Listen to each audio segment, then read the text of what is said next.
Hi there, I'm Mr. B, and this is a crash course on your new violin. In this tutorial, you'll learn how to hold your violin, how to play your violin, how to read the notes on the violin, where to place your fingers, and just general care of the instrument. So let's get started. This is our violin case. Now some of them have buckles on it like this, and others have zippers. So let's just take some time, open it up, and we'll take a look around. Inside on your left, you'll find a rosin box, and this is where you can keep any spare strings or rosin. Rosin comes in many different sizes and shapes and colors. This is the kind we're going to use today, and we'll put it back for now, and I'll show you how to use that in a minute. Let's take a look at our bow, and when you take your bow out of the bow slot, you can notice that it's going to be loose. Now if it's not loose when you take it out, you didn't put it away properly. So to tighten it, you're going to want to hold it in your hand like this and give it 3 big turns. 1, 2, 3. Okay, and to loosen it, you do it the exact opposite way. 3 the other way. Okay, it's just like holding a milk carton. Okay, if you take your milk jug, you loosen the milk righty-tighty, lefty-loosey, right? Take the cap off, and to tighten it, you turn it clockwise. One more time. To loosen the bow, 3 turns to the left, and to tighten it, 3 turns to the right. Now if you look at your bow, you're going to notice that it's always smiling at you. If it's not smiling at you and the bow stick is straight, then it's too tight. And you don't want it too tight because then the horsehairs are going to bounce all over the place and they have a better chance of flying out of the place, and I'll have to rip them off for you. When you pick up your violin, you'll notice that yours will probably have 3 finger tapes. 1, 2, 3. This one will have it on later on in the video, and I'll show you that then. Here's how you hold your bow. First, you take your right hand. Give yourself 5, and if you look on the top crease of your fingers where they bend, that's where we're going to be holding our bow. So you take your bow that's already tightened, and you put the turning screw on your pinky, just like this. The rest of the bow lies over the top crease of your fingers. Then you take your thumb and you gently pinch the frog. Turn it over and you're ready to go. One more time from a different angle. This is your point of view. Now, once again, we look at the top crease of our fingers, and that's where our fingers bend. You're going to take your bow, place the turning screw on your pinky, just like that, and the rest of the bow stays on the top crease. Then you gently take your thumb and you pinch the frog like this.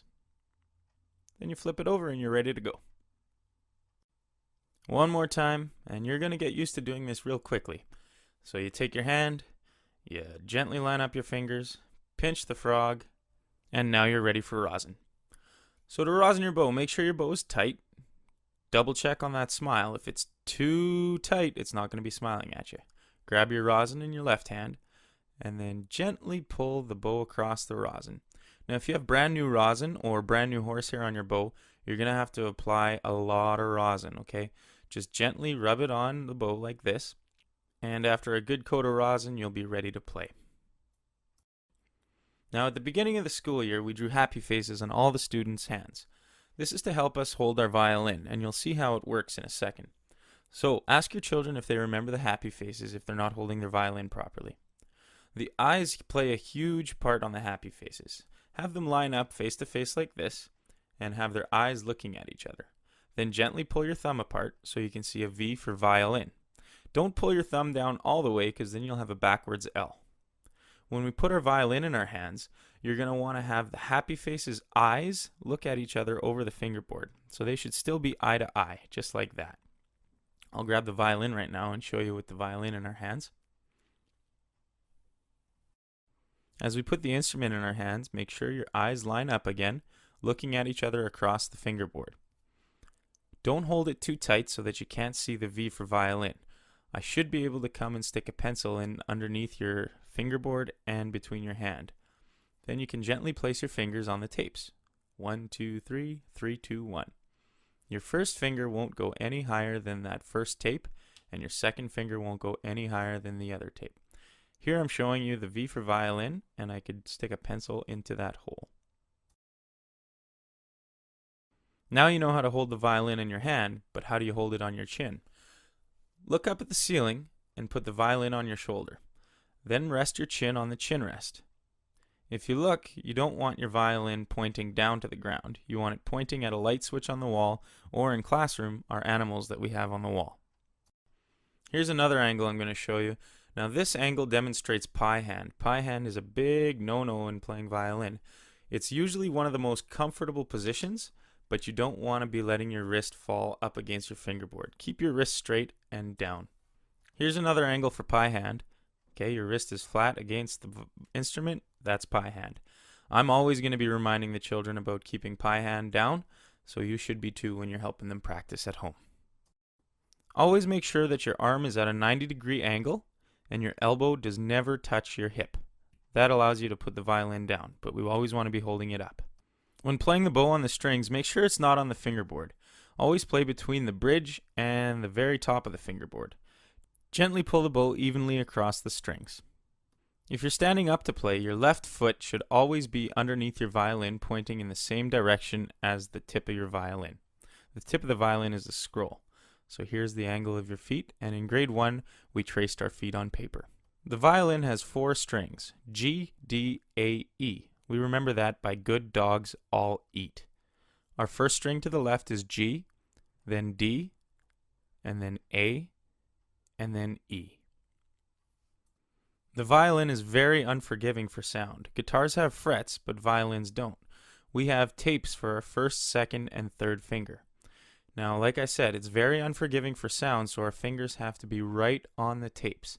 Any movement off of the tapes, either towards yourself or away from your body, will create a different sound that won't be wanted in the song. So you don't want your finger way up here. Make sure it's right on the tape. Here's how we read tabs. Okay, this is Twinkle Twinkle. It's the first song that we always learn. That little peanut-looking thing in the corner is actually a drawing of a violin. And on the left side of the sheet, we see E, A, D, G. Those are our strings. Okay, if you hold your violin like the peanut, E and G. E on top, A in the middle, D in the middle, and G on the bottom. The numbers on the line represent the fingers. Zeros mean open strings, 1 mean your index finger on the first tape, and 2s mean your second finger on the second tape, 3 is your third finger on the third tape. A, E, 1, 1, E, 3, 3, 2, 2, 1, 1, A. E, 3, 3, 2, 2, 1. E, 3, 3, 2, 2, 1. A, E, 1, 1, E. 3, 3, 2, 2, 1, 1, A. Let's try it with the bow. E, A, D, G. I'm going to play it and point it out to you at the same time. Here we go.